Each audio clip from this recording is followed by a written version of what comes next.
is the one piece of equipment I forget every time I go fishing, which is a real shame because they're the best way to watch the sand martins.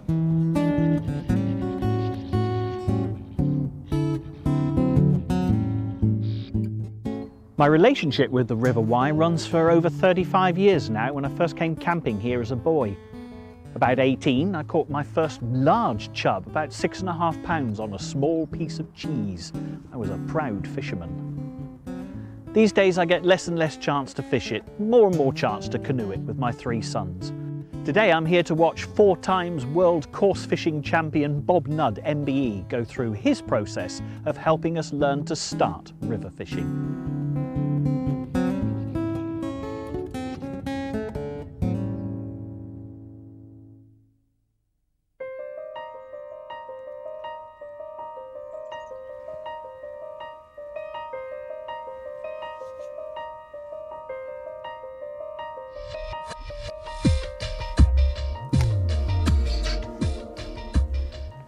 What a beautiful setting and a wonderful place to come fishing. Straight away I'm into Dace. This particular stretch of the river, this is the River Wye, is known as Holme Lacy. It's near Hereford, and I remember the last time I was here there was a thunderstorm, absolutely poured with rain, and we've got the same again today. It's not pouring. Last time I got really soaking wet. And I thought this would be an ideal river to come to talk about starting fishing on a river with floating techniques, with a waggler or with a stick float. So I was going to demonstrate both techniques. There's quite a few fish here. It's dace mainly, but there's some roach and an odd barbel. So it's an ideal place. You know, this is quite a difficult river to fish because it's flowing hard, but there's lots of fish. So we should have a brilliant day's fishing. I'm going to run through the different techniques that you need on this type of river.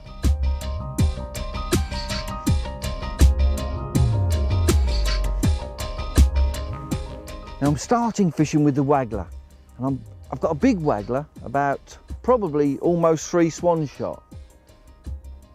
Loose feeding maggots, and then just running down, and immediately I'm into fish. There's loads of fish here. This is a small dace. Now a waggler is a float that's fished on the bottom end only. I'll run through the techniques of that later, but it's quite an easy way to fish. As long as you shot it up correctly, then you don't tangle. You know, you can just throw it in, and normally you let it run through with the pace of the river, which is what I'm doing now. Catching these, some small dace, some large. This one's about 2 ounces, but loads of fish. And these are beautiful. They've never ever been caught before. Look, that beautiful 2 ounce dace, never been caught before. But as I'm feeding, they're gradually coming up the swim. I'm almost just throwing out in front of me, letting the float drift down, and the fish are there all the time. The thing about fishing is it's always feeding, so we have to keep feeding all the time, getting the fish in a nice tight area where our maggots are falling down, and gradually you find you usually on this sort of water you start catching small fish, and then as you feed more and more, then the stamper fish get bigger. I'm fishing with two maggots, 2 yellow maggots, yellow, bronze, anything fairly light in colour. Doesn't really matter. The dace are very ravenous today. It's still, I mean, it's probably sort of late September, still fairly mild, and the fish are still feeding very well. Have a look at the casting technique. I've got my finger on the reel there, and it's just a sort of an underarm sweep. An underarm sweep, and then just releasing the line just as the rod is pointing out where you want to fish. Just release the line, and then the float will follow it like that. And you can leave the bail arm open, just let the float run. Feed in front of you because there's a lot of pace, so you can feed in front of you. and then straight away into another fish. Once you get the fish feeding, it's so easy. I'm just letting the bait run through the water. Another small dace, small and big here, but 2 ounce, lovely fish, but straight away. And you've got to get into this rhythm of feeding and fishing. And I'll run through the rigs and that later on. But just, I want to actually show the style of fishing a little bit more. Let's run through that casting technique again. Finger on the front of the spool, there. On the front of the spool, and then it's like a pendulum. You push the rod round and then you release it at the point that you want the float to land at. Can you imagine, as you do it, the float will go straight out from the end of the rod. So wherever you're pointing the rod really is where the float will end up. So we do a pendulum, do that one again. We do it, and as the rod gets to where you want the float to go, you then release it. Drops into the water. And on this sort of river where there's a lot of pace, you can leave the bail arm open, be as quick as you can to feed. Just watch the float as it runs downstream, and straight away you're into another fish. These fish are, as the maggots are dropping through the water, they're fighting, they're competing. There's quite a few fish there and they're competing to get at the bait. And you can still see that fish was so ravenous, just grabbed the bait but didn't actually smash the maggots. It was ravenous, it grabbed hold of the bait, didn't smash the maggots, and I can go straight out with that bait again. But they're beautiful, just a little bit larger, it's probably 2.5 ounces, but a lovely fish. So you have to keep the feed going in, you have to keep fishing. It's a fast flowing river, so all the time the bait is going away from you, so you need to all the time keep feeding and fishing and keep this sort of smooth rhythm. Remember, clamp your finger on the spool ready for casting, and then it's a pendulum. When you get to where you want the float to be released, just let go and the float will go straight from there. So release when the rod is pointing exactly at where you want the float to finish up. So you just release, clamp your finger on the spool to stop it, and then release it, leaving the spool open and allowing the line to run down the peg. And then watching, and immediately there's a fish on it. Small fish this time, probably about 2 ounces, but immediately those fish are right in amongst that bait. But these fish I'm catching are not taking the bait that I fed just then. That's for the next lot of fish. Those fish out there are taking that bait now, and when I go in, they'll be feeding on that last lot of bait that I put in. They're beautiful, perfect 2 ounce dace. That one's really hungry. It's really smashed the bait, but a beautiful fish.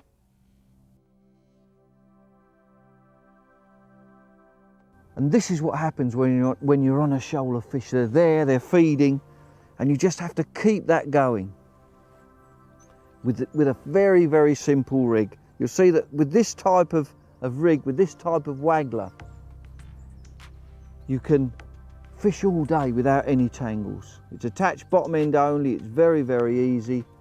And as long as you cast correctly, nice and smoothly, stop it, allow it to run, and then feed as well. Catapult some feed, up the peg a little bit, very fast flowing. Those maggots will take a little while to get down to the bottom, and let the float just run through. Then when it goes under, strike, and every time a fish. This is great. This is a start fishing program, but it's really good. I mean, if you're starting fishing and you're catching at this sort of pace, you'd really be happy, wouldn't you? Well, I'm happy. Another small dace. I'm fishing with 2 maggots on the hook because they're so ravenous, and a reasonable size hook too, a size 16. as I say, I'll run through that later. But all the time you'll see this nice, get into this. It's not so easy with cameras when you're getting into this nice rhythm of feeding, maggots in the pouch, pouching the maggots out in front, but fishing a little bit downstream. Imagine where the feed is, and that's sometimes always the hardest bit. Imagine where the feed is finishing up. And the fishing now is getting better and better. As the fish are coming up. Beautiful. As the fish are coming up on the loose maggots I'm putting in, the fishing is getting better and better. And they, as I said, they should start to go up in size, these fish. Beautiful dace fishing. It's important that you make yourself comfortable and also the fish comfortable. I've got a good long keep net running down into the deepest part of the water, because really on a day like today you could expect to catch probably 30 pound of dace, you know, some fantastic fishing. And you'll notice that I've got everything to hand. The net is at hand for putting the fish in, the landing net is on top of the keep net, and then my bait also is readily available where I can go straight there, straight there. You've got to be quick. This river is fast, so you've got to be fairly quick at everything you're doing. I've got a nice platform here for laying towels and my catapult. And as I say, the bait's all sorted there in a bait waiter, my spare rod. And then I'm on a platform, sitting on a platform, so I'm very comfortable with everything to hand in my box as well. And if you're comfortable when you're fishing, it makes it so much easier. You catch more. If you're uncomfortable and you've got your keep net, say 2 or 3 feet away, every time you catch a fish you have to run down to it. So get that keep net. If you unhook with your left hand, get it on your left hand side so that it's easy for you to drop the fish in. Now, river fishing can be not too expensive because all you need is a rod, and this one I'm using today is probably a little bit dearer than most because it's my own one. It's a 14 foot and it's ultralight. It only weighs about 5 ounces. But reels are so cheap now. You know, you can buy a really good reel for probably 10 or 12 pounds. Just make sure though that when you buy a reel, you get one with what they call a match spool, which is a very, very shallow spool. Now, if you have a chance to have a look at my reel, you'll see it's well loaded with line, almost to full capacity there. And this is important because your line has to run off the reel. So if you've got a really deep spool and you don't put much line on it, then your line is forever catching. And this is something which often happens to anglers when they start fishing. They buy a reel with a very deep spool, they put probably 50 yards of line and then they can't cast. But have a look at mine, it's almost flush with the top lip of that spool. That's important. Try and get a match spool when you buy a reel. And then the line is a fairly simple line. It's 4 pound breaking strain, 4 or 5 pounds ideal. Not too, you don't want it too thick because you're casting and letting the float run down river. So 4 pound is adequate. The hook I'm using is this one is a Kamasan B560. Quite a wide gape hook. Oh, I've got 2 maggots on it, so it's quite a wide gape hook. And then I'm using a 2.5 pound hook length. And this is probably 15 inches long. And there I've got a small swivel. When you're fishing a fast river with 2 maggots, the bait acts like a propeller, whizzing round. So if you don't put a swivel on there, this hook length can twist up, you know, and cause difficulties. But if you put a little swivel in there, it doesn't matter. If it spins, the line doesn't twist. So I've got a small number 30 barrel swivel there, 28, 26, it doesn't matter. Something about that size is ideal. And then to attach this barrel swivel, I've used a 5-turn tucked half blood. 5-turn tucked half blood in there. And the same where the main line, where this 3 pound main line comes down, I've done the same there. And that really is it's almost like a shot, like a small shot. I've got no shot there, but it's a little bit of weight, so it's like a small shot. If you go further up, you'll see I've got my first shot, which is something like 4 inches above. I've got a number 8 shot there. Another 4 inches above that, I've got another number 8 shot. And then another 4 inches above that, I've got another number 8 shot. And if we go up to the float, I'm using, and there's several different ways to fix a waggler, but today I'm using a float attachment. It's a Browning float attachment, waggler attachment, and you'll see some little shots just below the waggler attachment there. They're not doing it, they're not holding the float into position, but they're there in case I need them. I need to pull them down. If I need more weight down, I can use those, utilise those shots. The float is held in position by this silicone rubber, and I can then move this float if I want. I can pull it up, pull it down easy without damaging the line, and you can strike without damaging the line. This, if you can do it, this is the best way to fit a waggler. And you can see this is clipped on there, so I can, if I need to put a bigger waggler on, I can just unclip this here, unclip this and clip a bigger waggler on, and the waggler itself is loaded. It's a 3 gram waggler, which is, well, 3 gram plus, which is just over 2 swan shot, and it's a straight peacock. When you're fishing a flowing river like this, you need a good thick tip. If you look at this tip on the float here, it's a good thick tip. A fine tip waggler would drag under all the time, so you need something when you're fishing a flowing river, a fairly fast river, that is fairly buoyant. So a good buoyant waggler makes a difference. This is what you need. And a fairly heavy float, it's much easier to fish with a heavy float than a light float. So if ever you're in doubt, always go a little bit heavier. It's always much easier to control. It's a good idea to show you some alternatives in wagglers. Now the one I'm fishing with today is this thick top straight peacock. Now these are all, 3 that I've picked out are all straight peacocks, but they're all a little bit different, because if you look at this one here, this is a straight peacock with an insert, a fairly thick insert, but that's called an insert waggler. And the fixing there is, there's a small hole there, and you can fix this float. If you haven't got one of those attachments that I just showed you, you can thread your line through this tiny hole here, and then just lock this float with shots. Say this float is 3.5 treble A, so you could probably put 3 treble A either side of this float, 1 treble A and then 2 below it to hold it in position. It's not such a good way, because the continual casting and wearing that you get when you're casting a waggler with the shots very close can damage fairly fine lines, so you do have to be very careful if you're using that type.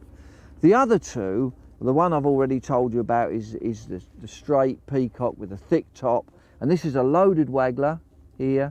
There's a load here, so it means you don't have to have a lot of shot round the float. You can use an attachment and then space your shots out below it. And this is another version of the loaded waggler with an insert, and this would be used more in a still water situation, or if the river's moving very, very slowly and you're catching fish on the drop, then you can get away with using an insert waggler. So there's just 3 different types there. There's loads of different wagglers to use, but sort of 3 basic types that could get you going when you just start to waggler fish. Now, while I've been chatting, I've also been feeding, because particularly on a flowing river, you must make sure that the bait keeps going out, otherwise the fish will disappear. And don't you ever notice when I make these fishing programs, probably not, but I always look for the biggest maggot that I can see. You know, actually look. I sort of don't pick any maggot. I look for the biggest maggot that I can see there quickly. I don't put a tiny one on, and then it's important how you put it on the hook. I squeeze the maggot really tight, and it tightens the skin up, and it makes it easier to hook. And then when you put the hook through, try to nick it as finely as possible. And then if you look at it, you will see the maggots will still wiggle. I've often seen anglers that have just started fishing and they impale the maggot on the hook, and of course all the juices, everything that the fish want, runs out. It runs out of the maggot, and it's not good for fishing. So two good juicy maggots actually swinging from there and moving. That helps attract the fish. And once again, a nice smooth cast, bail arm open, pouching some feed. Oh dear, there was one there straight away. I couldn't believe, you know, because I'd stopped fishing, they'd come right up my peg and that had smashed in, sort of, the float probably had only moved a yard and it went, and I missed a bite. I can't believe I missed a bite, but there you are. It happens sometimes, doesn't it? So once again, look for this big maggot, whiz it on, and out again. And we're going to talk a little bit about, this is a flowing river. How do you know the depth? Because if you put a weight on this here now, as soon as you put a weight on the bottom there, it will drag straight under this waggler. It will drag straight under. So it's one of the most difficult things to do is establish the depth on a river. So it's usually best to do it by trial and error. If you start to fish and then you run the float through and it doesn't catch up at all, if you go a bit deeper and run it through, it doesn't catch up, then you're still not on the bottom. And if you go a bit deeper and then it drags under, it means it's catching on the bottom, so you shallow up. So really on this sort of river that's flowing hard, plumbing up is best done by trial and error, by having a little think, oh, how deep is it, a little try, and then establish a sort of a, yes, I think that's okay. And when it starts to run through smoothly without dragging too much on the bottom, let's see how quick it takes to catch a fish now. When it runs through smoothly, then, and now and again my float is pulling under, now and again, but usually it's with a fish. And there you are, straight away. They're still there. We're chatting away for quite a while, and you're never feeding quite the same then. This is a small dace, and probably because I haven't been feeding dead in a regular sort of pattern, you know, it's the small ones that are left there. The big ones, they're a lot more craftier and they hang back. But it's still a wonderful little fish. Look at that. Beautiful dace. And I don't often get the opportunity to catch this fish. You know, where I live in the fens, there's not so many of them around. There's no sort of fast flowing rivers. And it's just wonderful to come down here and catch beautiful dace. The fishing's fantastic. The rain's just getting a little bit more and more, but it's still lovely. You know, it just really is wonderful fishing. Now when you're fishing like this and when you're feeding, it's important, because the river is flowing hard and you have to sort of be ready to strike almost immediately. When you're feeding with a catapult, there's a special technique that you need to use. You don't want to put the rod down. You know, if you put the rod down, then the time you put the rod down and pick it up again, it's too late, you've missed the bite. So I'm using a rod rest. I'm not going to cast out for this demonstration because everything here happens so quickly. So you've got your rod, you can't make out you've cast out, rod in the rest, and you can lay the rod on your leg there, on your rest and on your leg, and also you can trap it, keep it still with your arm, so you're ready to sort of strike almost.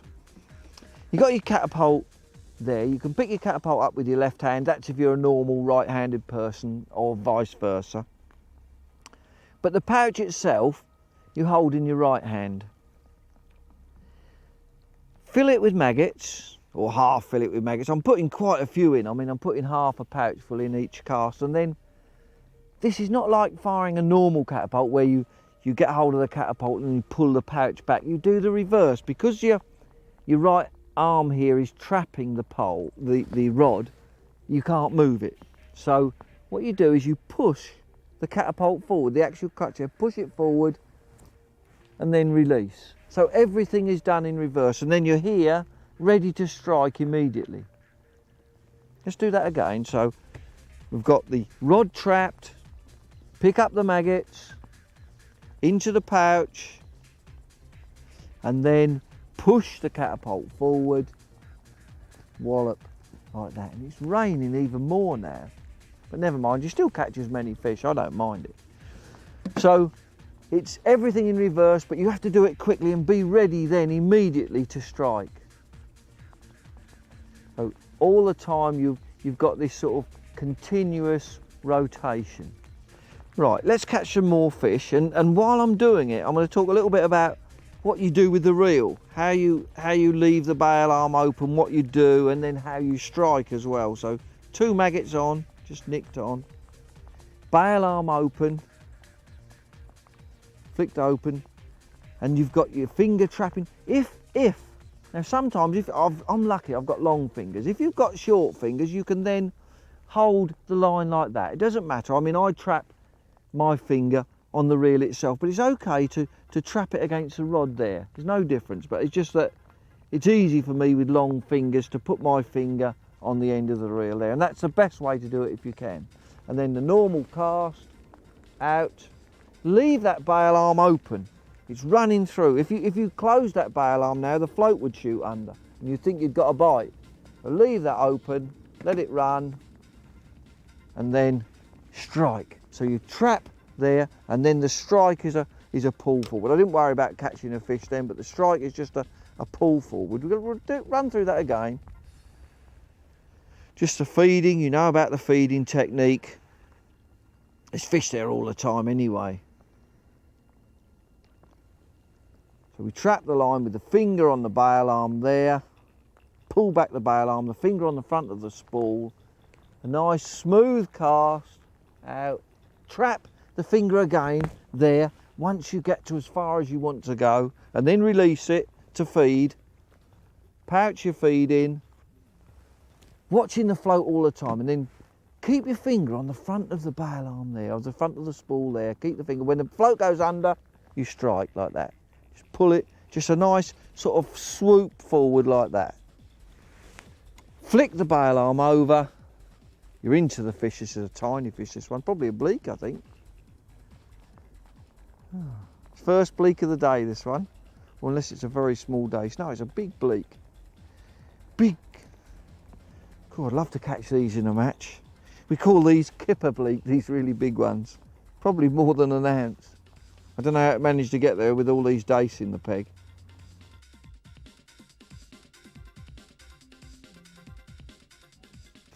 We'll run through that again because it is important how you strike. You've got your casting, we've been through that, okay, we've got the casting, it's out, the float is out, into the water. You feed as quickly as you can, watching the float all the time, watching the float, and then finger on the spool, allowing the line to run off the spool. When the float goes under, you strike, this strike back, just flick back, you'll feel the fish. And I like to flick this bail arm over, here, this bail arm, I like to flick that over with my hand, and then play the fish from the reel. And when you're playing the fish, just play it, just wind it nice and carefully. This is a dace this time, I think. Yeah, lovely dace. Lovely quality fish as well. Look at that beautiful dace. 3 or 4 ounces, probably 4 ounces, one beautiful fish. But I can still just lift it. Just lift it. And look at the condition of that fish. There. Beautiful. And when look at my arm on the rod when I'm playing the fish. Look how my arm is part of the rod. It's lying along the top of the rod with my finger over the reel itself. And the anti-reverse is off, so I can go in and out and do what I want. And if I hook a big fish, I can then back wind to let the fish run. So this is another beautiful dace, hooked properly. Look at that, really is a gorgeous fish. And it's belting with rain, so I'm going to have a cup of tea, probably get another jacket on maybe if it keeps like this, and then run through another technique for float fishing on rivers, which is stick float fishing.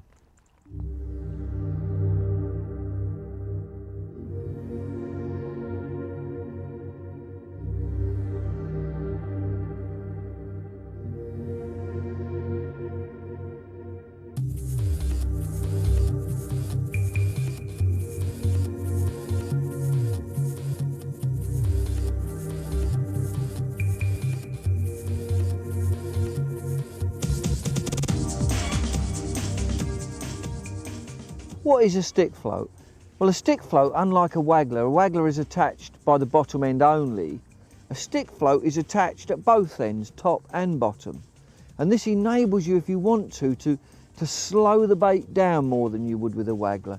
And you also would fish probably less of a distance out as well, so you can get your rod and get right behind the float and ease it down through your peg. And this one is quite a big stick float. We've got pacey water. I've got 10 number 6 shot, non-toxic number 6 shot, which would be, that would probably be about a gram, because each number 6 shot weighs 0.1 of a gram, and then some droppers, and I'll run through that with you now. But the hook to start with, because when you fish a stick float, you tend to strike quite hard. You have to strike through the float to the fish more than you would with a waggler, which is more of a sort of a controlled and strike through it. You have to pull right through the float. So the pattern I've selected is a Kamasan B711. It's a size 15, but a fairly strong, it's a round bend bronze hook, but it's fairly strong pattern, so that you don't straighten the hook when you strike. The hook line is 2.5 pounds, 2.5 or 3 pounds is about right. It's sort of fairly strong. And I've got a hook length of somewhere about 15 inches. And I've put a number 8 shot on the hook length, and I can move that up and down if I want. And then I've got 2 loops here, so I've attached this loop to loop, and then I've put another number 8 just above that loop. And then 2 inches, everything is much tighter than with a waggler. And then another, just over 2 inches above there, I've got another number 8 shot. And then I've shotted this, we call it shirt button style, where I've actually spaced probably just over 2 inches between these number 6 non-toxic shot. I've got them equally spaced all the way up to just below the float. If you follow it all the way up, and you can see why they call it shirt button, because it's exactly what it is. It's a shirt button for fishing on the drop, but still being positive. Up to the float itself, which most stick floats are made with a balsa body, a balsa tip, and this one also has got a heavy cane green heart bottom to give it weight. That's the weight, that's the casting weight and the holding weight to balance the float. So there's actually a lot of stability in that float itself. The rod is the same as that I was using on the Waggler. It's a 14-foot ultralight, but still a good fast action. But because this is nice, fast, but soft action, I can use these light hook lengths. And the main line is 3 pound breaking strain, 3 or 4 pound, fairly thin line. And the line wants to float. I like to use, if I'm going on a session, I like to use fairly new line, or else you can spray it with furniture polish, or you can get a special floating spray. So that's basically the setup.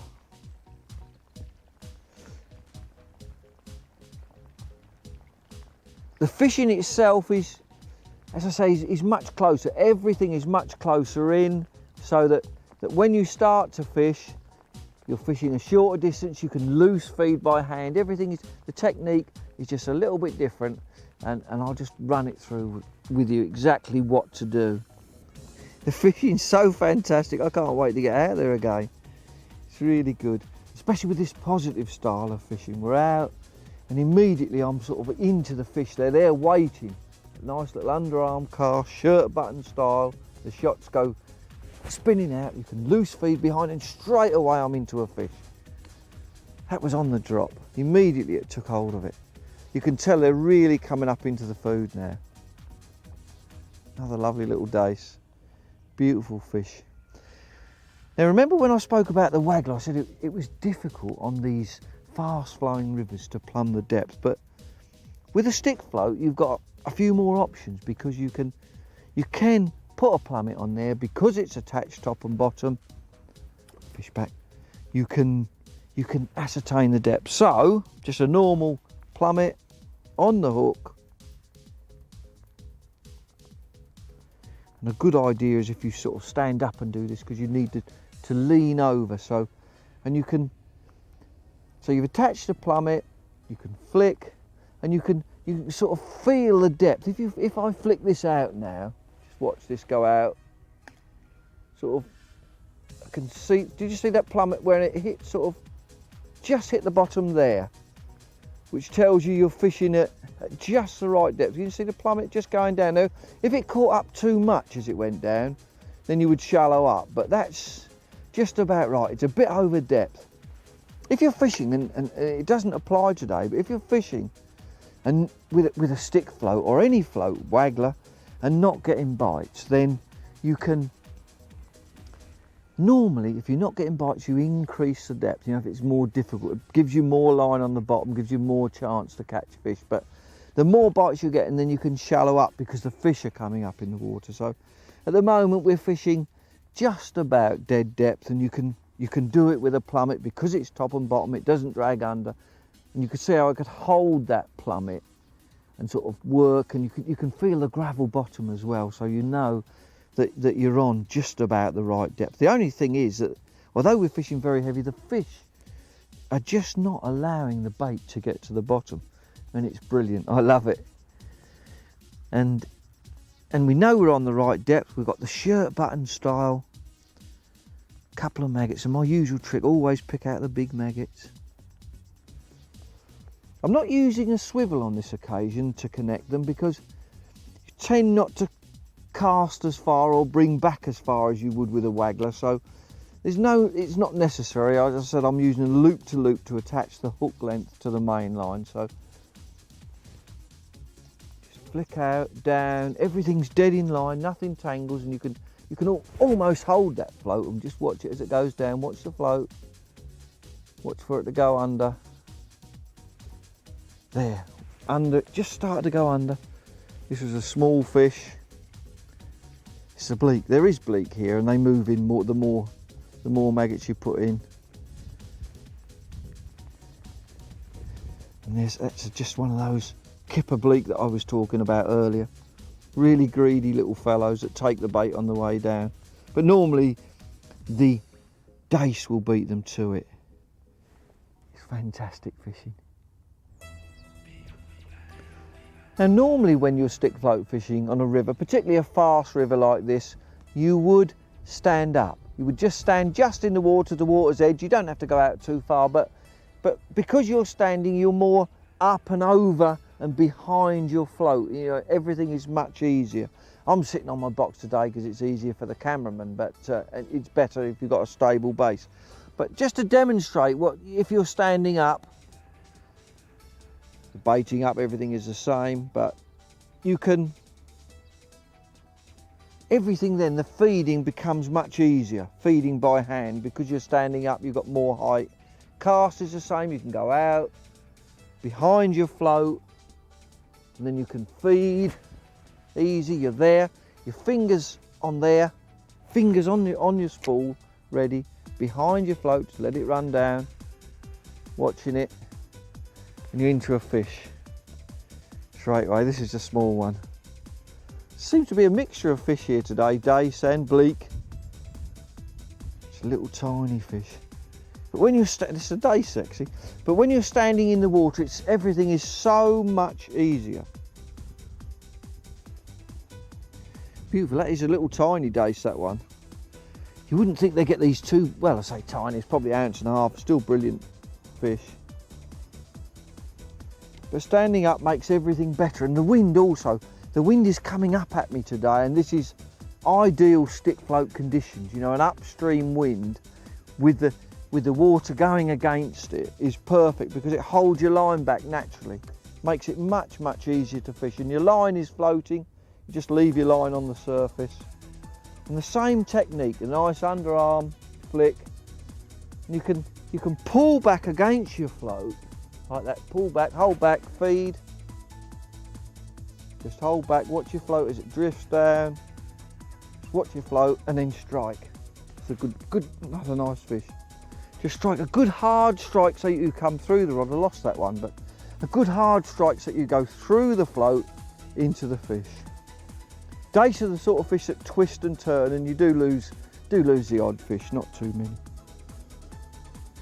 I'll run through that again. It's so much easier when you're standing because you're more over everything. Just a nice easy cast. The cast is the same as the waggler virtually, but you must remember to stop the float. So you cast and you stop the float by trapping the line, and you can feed. Just watch your float as it goes downstream and you're into the fish. Just a hard strike through Flip the bail arm over, and I've lost that fish. Really smash the bait up. Don't worry, there's so many fish there, you lose the odd fish, it's not a problem. I've got a very, very small barb on this hook. It's sort of a micro barb, so it doesn't damage the fish. But I find that you do need just a tiny, you can fish barbless, but you do need just this little tiny barb on the hook. Keep this bait going in. Remember, feeding's the most important part of fishing. Get the fish there, get them feeding. Get ready to strike. When that float goes, you strike through the rod, fish is on, and flick over. It's just a fish every cast. Some are small, but they really vary. This is a dace as well. I thought it was a bleak, but it's a dace. Very small, just a beautiful little dace. Tiny, only an ounce. The river is absolutely full of fish. If one maggot's good, don't go back in if the maggots are damaged, but if one maggot's good, you don't need to replace it. Remember the cast, the same shirt button style, behind the float, so easy. Flick the maggots out, upstream of your float, and your fingers there ready to trap down on the line when you get a bite. When you get a bite, just finger down, trap down on the line like that.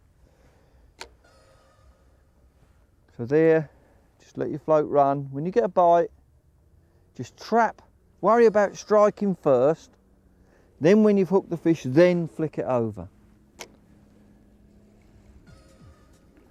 Another little tiny fish.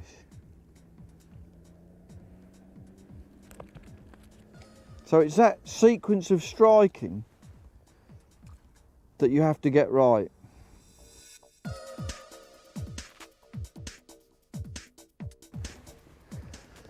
I'm going to sit down again because it's easier for the program. More difficult for me, but it is more comfortable when you're sitting down anyway. And it's we're not fishing too far, and it is very, very easy fishing. When you're feeding maggots, you know, when you're feeding something like maggots, and you look at a river, you think, you know, how fast is that flowing? Where are the fish finishing up? You know, and you have to. A maggot is fairly light, so on a powerful river that's probably going quite a way, so on a slower moving river you can put your maggots closer to the float, you know, because they go down quicker. But a river like this, I'm probably putting my bait in sort of 3 or 4 meters above where the float's going in, and then catching off of the last lot of feed. It's the same as with a waggler. You know, when you cast your float out and feed there, you don't catch off of that feed. You catch off of the feed that you put in before. So just work that out, because it takes time for the bait to get there. I doubt any bait is ever reaching the bottom. So what I mean is, you cast out, get the float and get behind the float with the line, and then you feed. And that's probably 3 or 4 meters above where my fish are coming from there, which is just there. So it's 3 or 4 meters difference. It's incredible fishing. In fact, you know, if I don't concentrate, I just get absolutely smashed maggots. Look at that, you know, not concentrating, thinking more about talking to camera. I get absolutely smashed maggots.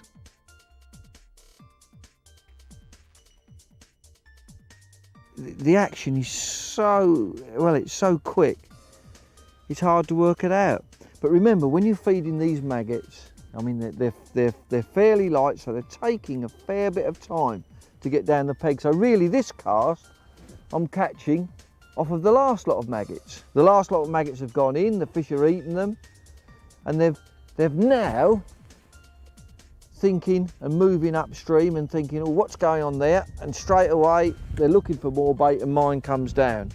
And the maggots I've thrown in still haven't reached that spot yet.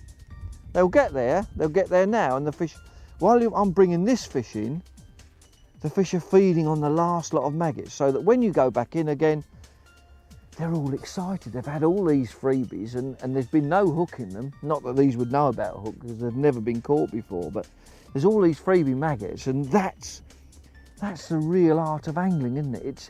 It's overcoming the fish's fear, They've come into these maggots, they're eating them, and then when yours goes in with the hook on, which won't be the same as far as presentation goes, but they're so wild because they've been going at it, they take yours and you catch them much easier.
The knot I've used for joining the hook length to the main line is just what they call loop to loop. It's where you make two loops, one in the main line and one in the hook length, and you can thread one through the other. But you must make sure you tie the hook length knot, the loop and the main line loop correctly. So to do this, I'm just demonstrating with a length of line here. So to tie a correct loop, you fold the line over like that and just wrap it round your fingers to form, if you look at it, to form a loop. This is double line and there's a little loop there. If you get hold of this loop here and sort of take it away from you, and you've got to take it round and bring it back through. This is called a figure of 8 loop, and I'll demonstrate that to you in a sec. So you bring it round, you bring it through, and there, if you look at it, can you see how it's a figure of 8? Now that is important, that is quite critical, because this knot doesn't cut into itself. It won't cut into itself. And always just a little bit of water, a little bit of saliva on the knot, and if I pull that, you'll find that that knot is sort of 90% strength. If I test it, and you can always test knots by putting either a pencil, or I've got a disgorger here, through the loop and then pulling on the loop like that. Pull as hard as you can. Now this line is probably 5 or 6 pound breaking strain, but I can't break it. I'm pulling, eventually it goes. So that's about a 95%. I'm going to show you one which most people do, just to demonstrate the difference. If you do what nearly everybody does, particularly when they start fishing, which is a granny knot, where you just, once again, you form that loop like I've done there, but if you just tuck that back through This is what everybody does and they shouldn't do. If you look at that knot, that isn't a figure of 8 knot. Can you see the difference between that and the last one that I did? It looks the same when you do it quickly, but it isn't, because we haven't got that figure of 8. A little bit of water again. I'll demonstrate the difference. So that's a granny knot. This is a knot that most people use. Even some quite experienced anglers use this knot and get away with it somehow. I don't know. But if now I put some pressure on that, it breaks as easily as anything. That's about 20% knot strength. But that is the knot that most anglers use. So remember, when you're tying a loop to loop, do the figure of 8, make sure it looks like a figure of 8. This is one of the basics of your starting fishing. And as I said, but even experienced anglers get it wrong. And then once you've done those 2 loops, you can thread, if you thread one inside the other and put the hook through it and pull it, then you've got your hook length attached to your main line. There's loads of fish now and they're coming up in the water. So the shirt button style I used, you can change that. If this happens to you, you're getting loads of fish on the drop and you need to be a bit more positive. Can you see I've pulled all those shot there together? Pulled them all together sort of like a bulk. That's almost 1 gram in a bulk.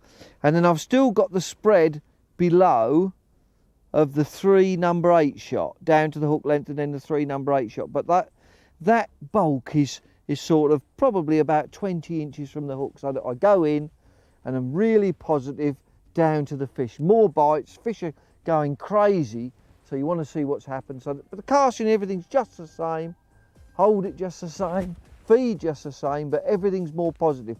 If the float doesn't take up, if it holds up, then you strike, then straight away small fish was on. Just let it go, but little tiny fish took it as it was trying to settle. There's so many fish, and if you throw maggots in the edge here, you see what's happening out there, because there's tons of little fish that immediately descend on the maggots, and the same's happening out there. As you feed, there's loads of fish descending on the maggots. So out, just the same, but the float settles up a lot more quickly. Settles up a lot more quickly. The shot, you can hold back on the float, get the bite, just the same, and the fish is on. But just a more positive way of fishing is when you can bulk the shot together. That's just another way of shotting a stick float, as opposed to the shirt button style. Now rivers can vary depending on the time of the year. In summer there'll be plenty of dace, although it's quite difficult fishing. But usually this type of river, you know, the dace run through, and as you get more into the winter, you know, when it gets real hard frost and it's cold, then the fish then you'll find tend to move in to the nearest towns, which would be sort of Hereford and Ross-on-Wye. The fish would move into those areas, and that's where you'll catch them. So they're not always, you have to be careful of where you fish, you know, beware of where you go. Every time the maggot drops in, the fish take it. Have a go for it. But there's a lot of small ones, and sometimes you miss a bite from a small one. So just really look at where you're going to fish and the time of the year. But this is sort of late September and a perfect time to find the dace running on the Wye. I'm now catching these fish at about 1 a minute. There's so many there. You can go in, virtually go in and strike, count to sort of 1, 2, 3, strike, and there's a fish there straight away. But you know, this is what happens when you feed correctly. Every cast, this is what happens. You can catch a fish every cast. The dace are now really fighting. There's other fish there, bleak, but the dace are now up and fighting for the food. So every time I go in, one is grabbing, it's had a load of freebies. It's taking my maggot straight away. So you just go in, fish a minute. I mean, this is really successful river fishing. You just go in, let the float go down, just virtually count 1, 2, 3, and the fish is on. As quick as that. That's what happens when you feed correctly. And another dace. That was probably 2 fish in less than a minute. Brilliant, brilliant fishing. So when you're fishing with the bulk, down, you'll see the float will settle much quicker. There's a bite almost straight away and the fish is on. But the float will settle, everything will be much more positive, the float settles quicker. You see the bite quicker, and you do this. And the reason for doing this is when there's lots more, when you're getting too many bites and you can't really sort out what's happening, then with this positive shotting, your float's settling much quicker. And look, there's the result. Bigger fish. A nice, beautiful 4-ounce Dace. Lovely fish. Beautiful fish to finish up with. A brilliant day's fishing. I'm gonna have a quick look at what I've got. There's loads of Dace there, but when you're releasing fish, get them to the front of your net under the water. So in other words, the net is not rubbing against the fish. Listen to that lot there. And really, I wasn't fishing for that long. And a tremendous weight there. Look, lovely Dace, probably 12 or 14 pound of Dace. But get them to the front of the net and then release them carefully, and they all will swim away. Look at that. Over 100 Dace there, I should think. Fabulous, fabulous fishing.